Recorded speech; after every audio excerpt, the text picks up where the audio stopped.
खुलुमबाय। गोजोन फुंबिलिनि गासिबो बड'लेण्ड बुब्लिनि अनसायगिरिफोरखौ बरायग्रोबाय।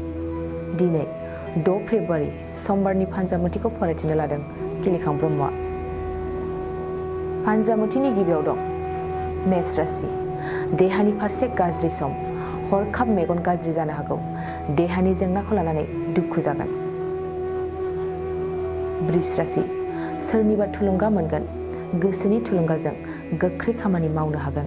साननाय हनायफ्रा दाजाबथा।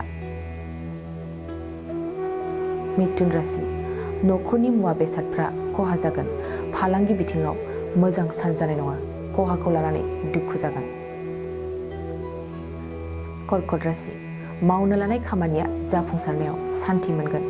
गोसोआ उदां जागोन। बयजोंबो गोरोबफानो हागोन। सिंह राशि। न'खराव धोन खहा जागोन। खहा जानायखौ मिथिस्लाबनाय नङा। दिनै खहाल' जानायनि मिजिं दं।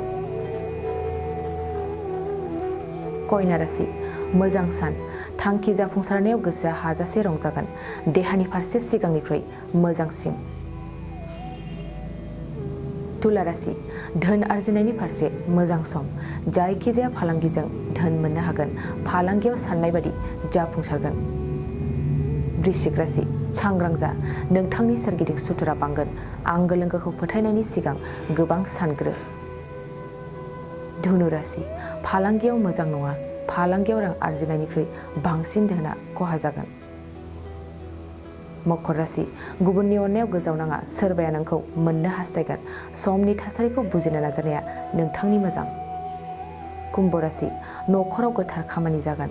मोजां साननाय हनायजों न'खराव खौसेथि जागोन। गोसोनि खोथाखौ न'खराव फोरमायगोन। मीन राशि। गोसोआव हरखाब गिनाय जागोन। गिनाय मेवनायजों मोनसेबो खामानिखौ मावफुंनो हानाय नङा।